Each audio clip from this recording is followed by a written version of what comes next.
Okay. Luffy versus Kizaru looks like it's about to start kicking off in the next chapter.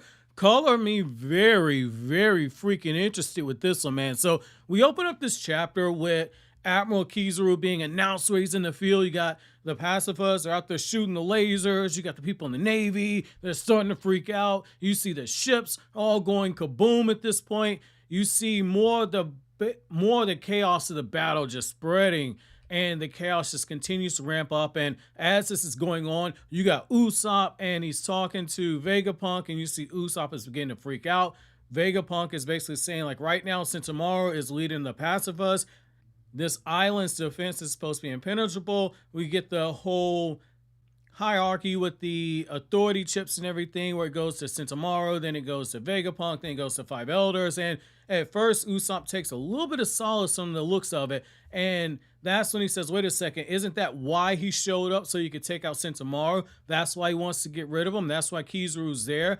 And Nami begins to start freaking out. Brook freaks out because he remembers what happened on Sayabody, and he's like, man, last time we crossed paths with this dude, it did not end too well for us. And Vegapunk says, like, hey, Sentomaru right now is fighting, and I don't blame you for running away. However, even Vegapunk knows if they try and run away, they're not going to get that far, because Kizaru is making quick work out of Sentomaru. But you got to respect Sentomaru right here, because as he and Kizaru are going into the battle and you see the blows being exchanged, you get this moment where Sentomaru just takes off running, and he does not surrender. And he says it's because he has that pact with Luffy, and he says, anybody that wants to try and help Vegapunk, the man who helped save my life, I will gladly lay down mine in order to try and give him a path to escape. And so you're seeing some of the good deeds of yesterday's path actually coming forward in a meaningful way, and you're seeing more of Vegapunk's impact there. And what I like here is that Oda takes the opportunity to transition to a young Sentomaru, and we see that he's hunting down the beast, and we get a little bit of the information where how he first met Dr. Vegapunk, and Vegapunk says, like, hey, you know, you can be my bodyguard, but also you have it where Sentomaru is training with Kizaru. And I like how in that flashback, he's like, yo, old man, I need you to help me. And Kizaru's like, wait a second, you see this youthful skin? And it's just one of those things where, like, you can kind of see where Oda's going with it. Very similar to the whole thing with Garp and with Akainu. It's going to be curious to see, or excuse me, not Garp and Akainu, but Garp and Aokiji. It's going to be curious to see if Akainu has somebody that he trained up. That's going to be the interesting thing just to see, because we've already got 2 out of those admirals. Now, the next thing we see here is that as Sentomaru begins to start battling back, Kizaru launches off an even bigger attack. And you see that Sentomaru is taking some of the damage, and you see some of the destructive capability come through, and that's where we find out that the authority chip has fallen into the hands of Kizaru, and you got Saturn over there. Saturn is like, yo, it'd be a shame if we could only keep one. However, if we got to keep one, it's got to be the pacifists. And he's asking for updates on the damage that's been done. Usopp was like, oh my God, Sentomaru's taken out.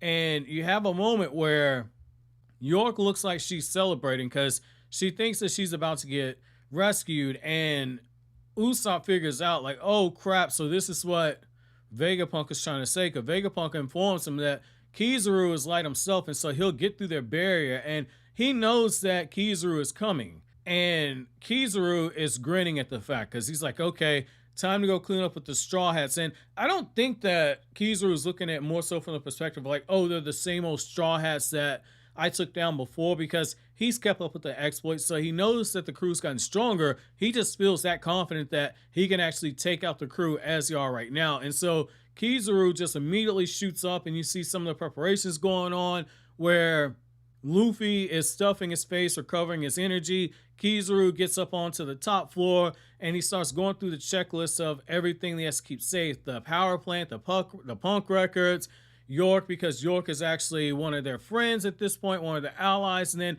he says the checklist of things that need to be eliminated is going to be Dr. Vegapunk, and that obviously goes and includes the Straw Hats as well. And what you end up seeing is that inside the dome, Stussy is one of the ones that figures out, like, okay, Rob Lucci, we definitely can't trust him. And she steps in on Vegapunk's blind side in order to keep him safe, because Rob Lucci was going to take out Vegapunk when he wasn't expecting it. And I like the panel where you see the blood on Rob Lucci's finger. Very nice to see that. Obviously, this is going to be a fake out death. Stussy isn't dead. However, as this is going on, you see how Sanji has already taken care of Kaku, and Kaku is inside of one of those bubbles, and you see Sanji's get ready to start mixing it up. You got Zoro battling against Rob Lucci, and Zoro calls him out on and says, like, so this is your plan. Now that you got backup, you're going to try and betray us. And you got Rob Lucci talking real greasy. Rob Lucci saying, like, now that Kizaru's here, you guys stand no chance, you're all as good as dead. And to keep it real with you, it's one of those things where he does have a solid plan, because Rob Lucci's already strong in of himself. But when you add in Kizaru, when you add in an admiral like that, that's one of those things where Luffy and them do have their work cut out. However, this is actually a really good opportunity to gauge Zoro's strength, because we saw Zoro fight against Kaku, but now that we see Zoro mixing up with Rob Lucci, we can kind of see how close Zoro is to that Gear 5 Luffy that was having fun with Rob Lucci. So the other thing that we have here too is that as Kizaru is looking around the battlefield and trying to figure out what it is he's going to do, Luffy immediately steps forward and launches that kick, and he ends up hitting Kizaru right there on the arm. Kizaru says, hey, these are really bad manners. Luffy says, hey, compared to where we were 2 years ago, we're now 100 times stronger. It's one of those things where you can see where Oda's using this. It's going to be one of those progress checkpoints. And I think in terms of the narrative, we needed it. I'm a little disappointed that Sentomaru went out in the way that he did. And yet at the same time, due to power cliffing, I understand why it needed to be done.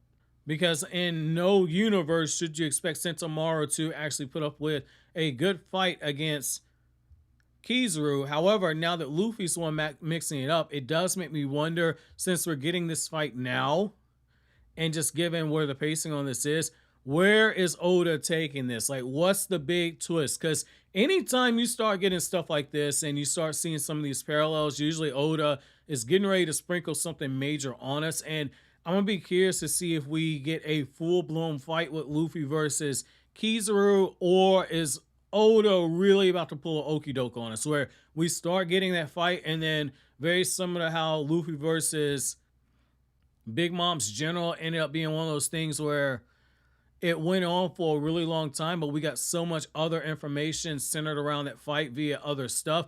I'm kind of curious to see how long Luffy versus Kizaru is going to be, because I kind of feel like this has to be a pretty lengthy fight. Like, I would be very disappointed if this is over in 2 to 3 chapters. I kind of feel like we need to see Luffy getting his bag of tricks and really start working Kizaru down. Again, I trust Oda. This is obviously the longest manga I've ever read.